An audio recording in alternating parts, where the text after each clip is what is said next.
like to welcome to the show Saffron Burrows. That is such an awesome name. It sounds like a pen name.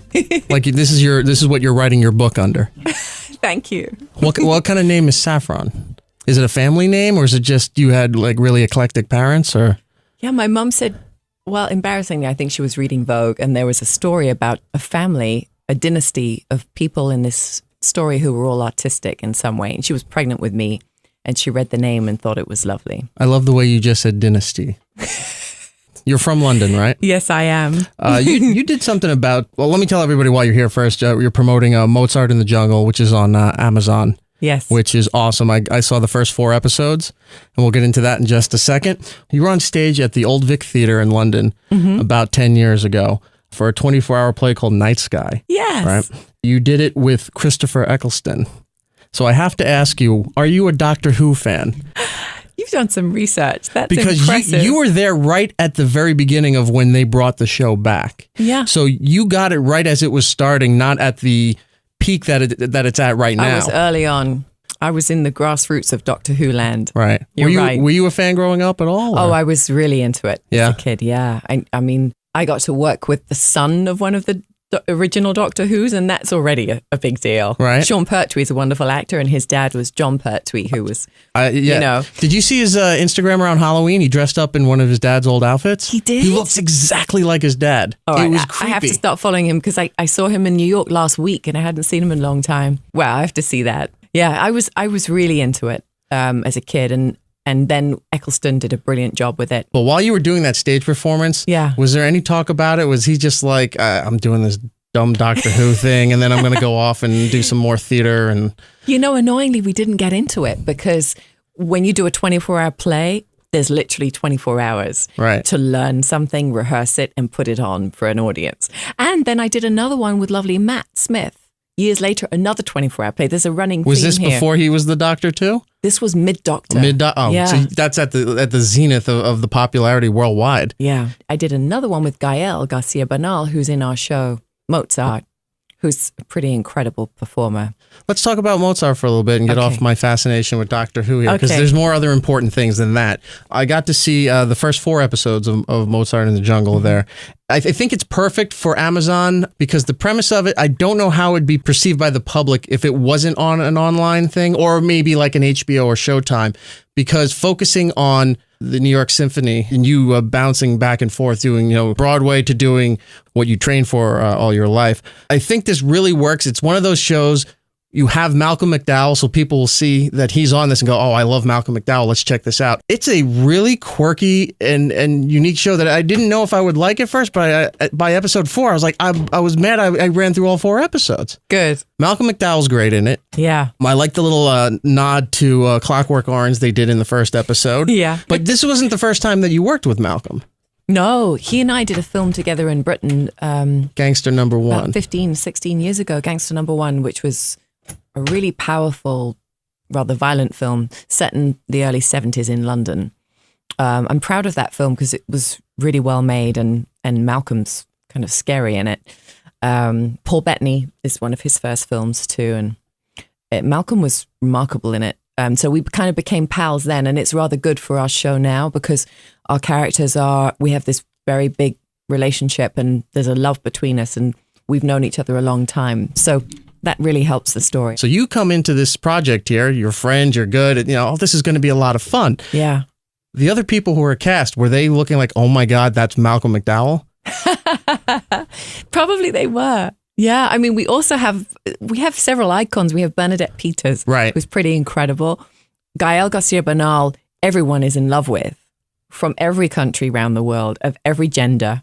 I mean, he's not only an extraordinary performer, but he's pretty stunning, and he's funny.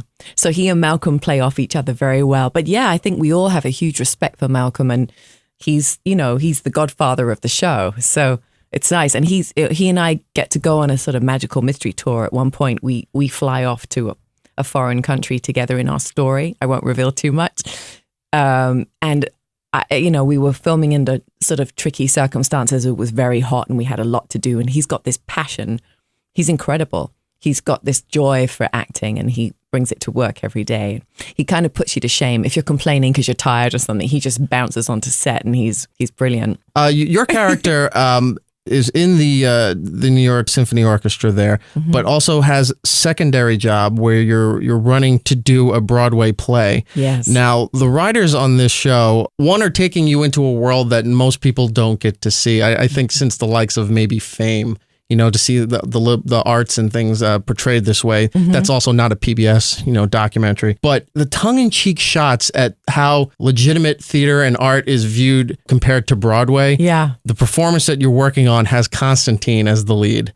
And I won't give any more of that, but what Constantine is doing in this show is pretty much what he's doing really on Broadway and other productions. So it's like Matt LeBlanc playing Matt LeBlanc. Exactly. In episodes. So I got to say, it's very ballsy for Constantine to portray himself as he's viewed as himself in roles on Broadway there. Yeah. So the writing is just amazing. The byline of the book is, Mozart in the Jungle, sex, drugs, and classical music. And I think our story is very much its own. We take the book as just a starting off point. But that byline is true to our story in the sense that I think it shows us how the young musicians are, they're attaching a bong to a metronome and taking it in turns to have a puff. And there's a lot of the life of young New York struggling artists and how they live and how they, what they're doing after hours. And I think that stuff rings true to a lot of people. And so it's an interesting way of making it unstuffy and making it not feel inaccessible, I think, because it just shows you how actually everyone in New York is trying to get by and trying to earn a living and trying to excel. And then when they get somewhere good, they're still struggling because they've got to maintain their art. Even when you get to where you think you need to be in order to be happy, you realize there's still more to go, or you didn't need that to begin with to be happy. Yeah. Or you have to just work incredibly hard to.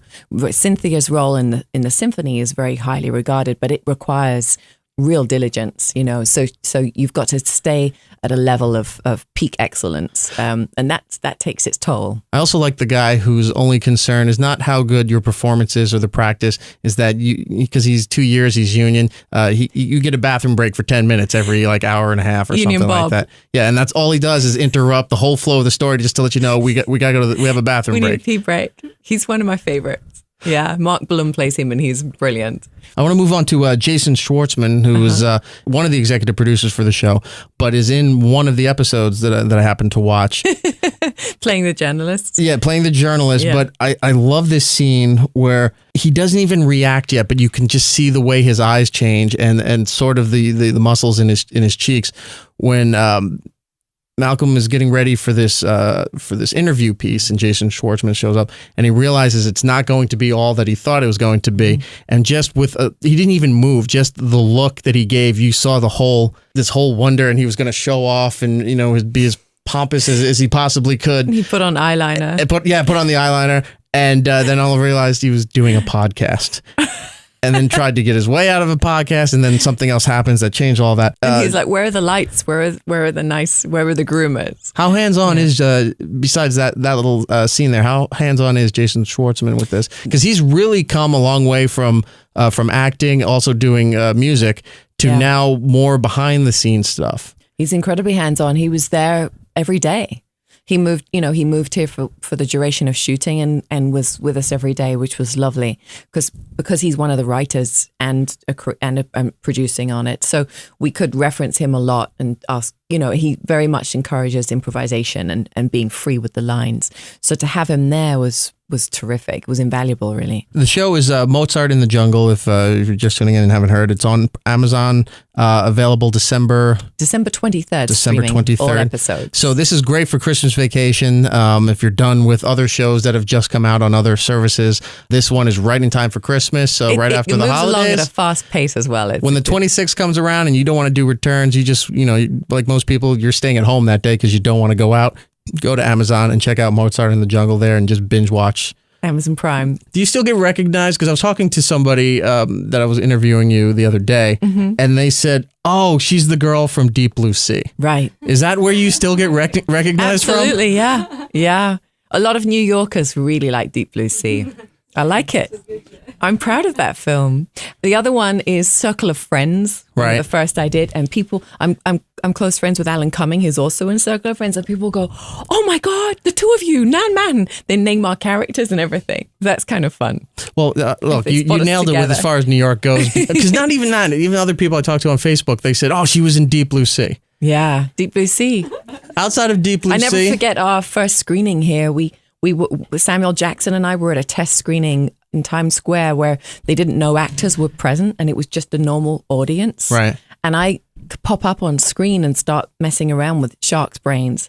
And towards the end of the movie, they were shouting, "Die, B-I-T-C-H," at the screen. I was like, what is going on? That means they love you. I'm not going to show up at a test screening again. That's what Samuel Jackson said to me. That means they love you. Because if they react to it, that means they love it. If they just sit there and do nothing, then they really hate you and this thing's going to bomb. They reacted strongly. But Deep Blue Sea was one of those movies where it did okay in the box office, but it was one of those movies that became a cult hit because it was on cable so much. Mm-hmm. I think that was also one of the movies that led to the big fascination as far as what sci-fi does. With Sharknado and Shark Octopus and Dino Mega Crocodile and all that other nonsense. Every time it's National Shark Week, I get interviewed because of Deep Blue Sea. Get out, really? Discovery Channel comes talk to you? Yeah. That's pretty funny. Do they give you any of those cool tchotchkes they make every year? Because last year they made Vans shark shoes. They did? Yeah. Oh, I'd like those. They sent it to us, and everyone else was just like, "Well, I'm not going to wear these." I'm like, "I want all of these pairs." I didn't get those. Yeah, they sent every year for Shark Week they send out a big box. See, this is what you got to do. I've got to be here National Shark Week. It doesn't matter, even if you're doing a phone or a Skype or whatever. Right. You tell your agent or your manager. She will do it under one condition, that she gets all that free stuff that you just made for Shark Week, because it really is awesome. Sounds really cool. If you want to see, I'm sure a lot of it's up on eBay. You can see what you've missed in the past. I'll do that. Should I not just swing by the office and pick up some? If you have that kind of power, walk in there and just start pounding your fist and say, "I want free shark stuff." I was thinking of swinging by Sirius's office. Oh, we have nothing here. Oh, okay. They're cheap as hell. I'm sorry to disappoint your whole illusion that satellite radio is this big fancy thing. You've got a nice view. You also did the narration for Peter Pan back in 2003, right? What do you think of the live action Peter Pan they're doing for NBC? Oh, do you know about this? No, it's I think it's tonight. At the time that we're recording this, it's on tonight on NBC. It's live. Are they filming it here? Is it New York this year? Is it probably like down the street, right? It's in Brooklyn. Okay. I'd like to see that. Last year they did Sound of Music. I love the Sound of Music. I saw that one. It's completely live, and they're really encouraging social media to be a part of this and everything. And you get the idiots online who just want to watch it because they want to hate on it. Someone's going to fall over. Everybody's watching for that, right. Whether you're for the show or not. You want to see like the set fall down or a light goes haywire or whatever. But the big thing this year is Allison Williams from Girls on HBO. If you're familiar with that, is playing Peter Pan. And what's his name? Thank you. I was just saying there's a million impressions of the guy. Christopher Walken is Captain Hook. Good casting. I almost said Dr. Hook. That's a band. You see, I've been in a cello classical music bubble. I didn't even know about it. But I'm going to watch it. Well, you're done filming, right? At least it's for Amazon, right? We finished 3 weeks ago. Okay. Yeah. So you got the holidays coming up. Yeah. You can find it on, I'm sure they'll have it on the website or something like that. Yeah, no, I'm excited. I'd like the Sound of Music.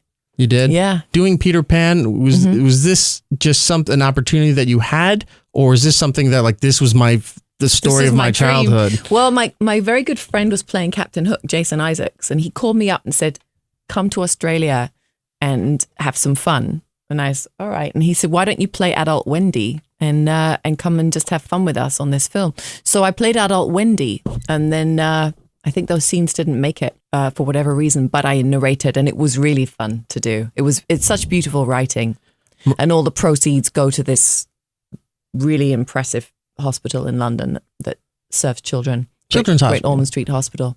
It's on the line with St. Jude's Children's Hospital here. Yeah, as far as on par with what they do. Exactly. And J.M. Barrie, when he wrote the book, said, "Okay, I'd like this to be what happens with my estate." So that's what happened. So it's a beautiful classical piece of writing. I loved it. The show is Mozart. I'm getting told we're running out of time here. Mozart in the Jungle. It will be available on Amazon Prime on December 23rd. At Saffron Burrows with an underscore at the end on Twitter. Did somebody else have Saffron Burrows? Someone got my name. Someone took it. So we look, you're kind of a big deal now. Have your representation say, look, we're taking this. You're squatting on a name that this is obviously not your name. We need to it's not like Kevin Smith, where he had a problem because there was another guy that's really named Kevin Smith. I know. There's a lot of them. Right. You're not finding a lot of Saffron Burrows. But the underscore's okay. We can go with that. For now. For now. But get the real name. Last before you go, you were on Boston Legal. Yes. I loved that show. How fun was that to work with James Spader and William Shatner? Oh my goodness. William Shatner's dressing room was next door to mine, and he likes to come into work really early and do a bunch of radio interviews before he starts filming. Right. And was he singing? He works out, he sings, he plays jazz all day. It's fantastic. Because he was singing a lot, especially during the Christmas episodes. Yes. They always had him singing something and then the party going completely wrong. He sings constantly. Right. Yeah, in the dressing room he's singing. James became a good friend. He's fantastic. And they called me, the elevator lady, because James and I kept making out in elevators. Well, you got to do what you got to do. I know. But it was such a great Candace show. Bergen put a cast. Right.